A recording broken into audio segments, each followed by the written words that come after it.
Hi everyone, this is Dan, and this is Magic number 2, continuing my New Mutants Origin series right here.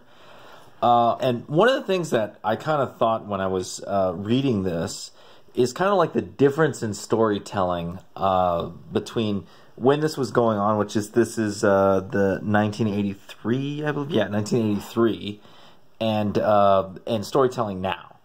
And I'll show you right here as we go through this. Anyway, we're going to return with Illyana, and she's just finished training with Storm. Kind of mixed results there. She's kind of been taken away and whisked by Cat, formerly Kitty Pryde, now transformed into something less than human by Belasco. But they're on sort of an adventure. We run into them in the middle of some action right here. Cat is fighting some demon, and we get classic Jim Shooter era exposition going into it. Again, written by Claremont, John Buscema, Tom Palmer on the inks. So Cat gets kind of caught off guard, gets knocked out, and you get a chase scene with Illyana running away from this demon, Cat comes by to help her, but while Illyana's running away, she kind of falls into this teleportation rig, and you get some kind of you get some interesting buildup because Illyana has never seen a lot of this part of Belasco's world that the X-Men saw in X-Men 120. So when she goes in here and she's kind of talking to herself, she sees the corpse of her brother Peter. Colossus, and she runs into Sim, a very, very important demon later on. And Sim's an interesting character. His writing is, I believe, Chris attempted to give him a British or English accent, because a lot of the phrasing is very English, or at least that's in my mind. I always think of Sim having an English or a British accent, right? Maybe even a Cockney accent. But he kind of plays around with Illyana as a little girl, and he's going to take Illyana back to Belasco till Cat comes and stops him.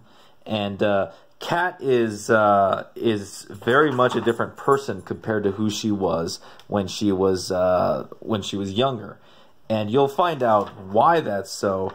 Well, part of it is this happened, right? The other part of it is she was magically transformed. So they manage to escape, and you get a really interesting moment here. They fall into a land that's kind of like the Savage Lands, and here Cat Cat goes to go kill this tiger to eat him, and provide food for both of them. And you begin essentially a training montage between Illyana and Cat. They go and she runs with her, fights with her. They duel between one another. Right here, and you get this. This is a really great piece of dialogue going on right here. You know, she's training with Illyana, and she defeats Illyana with a dagger when Illyana has a sword. And Illyana goes, "I've lost. Does this mean you'll kill me?" And Cat is like, "Nope. Then why are you doing this? A lesson, the first of many. To survive, especially against Belasco, you must grow hard and strong and skilled. There are no shortcuts to that goal, Illyana. Today was hard. Tomorrow won't be any easier. But as this unholy wilderness shaped and tempered me, so shall it do you." Very, very, classic storytelling, right? This is sort of the journey of growth, right? And you don't really get this with female characters in modern day comics, which is extremely sad, because this is what kind of makes Magic such a great story, a great miniseries. It's about Illyana. It's about her starting as a child and growing to be an adult over the span of this, very dark fantasy miniseries that's kind of unique among Marvel stories, right? This isn't Magic. Besides the wordiness of Chris in this series, every time I've always thought of Magic, I always thought of how different it was compared to a lot of the Marvel series of this era. And it kind of gets encapsulated in this. Now, some of this also gets echoed and reminds me of the Kitty Pryde miniseries especially with Wolverine beating on or doing basically the same job with Kitty Pryde in Japan. But yeah, this piece of dialogue right here is really fantastic. You also get Storm finally confronting Kat on her decision to drag Illyana out, and you also get to see Illyana grow to the point where she now can strike at Kat, right? And they go and they climb Belasco's realm, begin their assault, right? They get challenged by Nightcrawler, and you see a great action scene with Kat and Illyana teaming up to fight Nightcrawler. And here you get the scene from the front, the cover with Nightcrawler getting out 3 swords to fight Kat and Illyana. And this is a really interesting scene right here. So Illyana's kind of trying to fight Nightcrawler, but she's really no match for him. And Kat gets the jump on Nightcrawler and does this. She grabs his leg and pulls it through the ground and releases her phasing, which causes his basically his leg to shatter as it materializes with the ground. Now, one thing to note, right, is that some people who are following modern X-Men comics might note that Kitty Pryde does this to a soldier in Marauders. This isn't an equivalency, though, because this is Kat. She is a, badly emotionally and spiritually damaged and older version of Kitty Pryde. She's also been morphed by the dark magic of Belasco, and she's also not a hero. And it's made very clear throughout Claremont's writing that whatever's happened to Kitty Pryde, she's not what she was. She's truly a darker person now.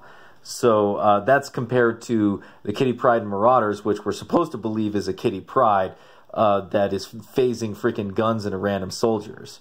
Well, which is, yeah, it's not very heroic, and it's also kind of just awful and a terrible understanding of the character. And another reason why the new X-Men series by Jonathan Hickman is terrible. Anyhow, she's able to kill the corrupted Nightcrawler, right? This is a Nightcrawler that's been, perverted by Belasco's magic. And they continue on in their quests. And through here, she kind of explains that this altar that Belasco uses has some magical properties that theoretically allow her to use her phasing ability to potentially phase back through dimensions to get back to the X-Men that Illyana remembers, right? And just when you think she's going to be saved finally and reunited with the X-Men, surprise, Belasco has actually thought of this and captures them. And what follows is pretty tragic, right? So she's basically in Belasco's lair. He's kind of doing the usual, bad guy thing. Not really particularly bummed out about losing Nightcrawler as a servant because he's going to get Kat here. And just when she thinks she can overcome him with just pure swordplay, he just overpowers her mentally and she obeys. Because despite what she knows, he's just been playing with her the whole time, right? He's already won long before when he transformed her with dark magic. And he proceeds to transform her even more into an actual cat now. And it's a pretty dark and tragic end for the Kitty Pryde of this universe. And during all of this, his power and his influence is so great that Illyana, as a child, really has no way of really resisting him, right? So she cuts herself and starts the second Bloodstone and begins her apprenticeship as Belasco's sort of heir to be, right? And you get sort of an interesting response from Storm as she realizes now that she has lost both Kitty Pryde and Illyana, and that now it's up to her to save everything, right?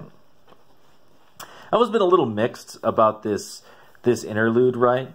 Like, I guess there's a part of me that would always think that, why wouldn't Illyana just fight to the death, right? But you kind of can understand it from another realm that Illyana is just a child. There's also a sort of mythos of Magik as a character that she's never really been what you would call a hero. She has kind of always been always on the edge, and that's always been her relationship with the New Mutants. They're always kind of wondering, to a degree, if the demon inside of her is ever going to really take over and become a problem, right? So, you know, it's when I look back at it in retrospect, this part of the story made sense to me. Though in the first time I read it, I was like, you know, like I'm not sure if I like this character that much. Though the next two issues proves to build up the character to a point where you kind of understand where the story is going. Anyhow, that's it. That's my review of the second issue. And by the way, this is Uncanny X-Men Omnibus Volume 3.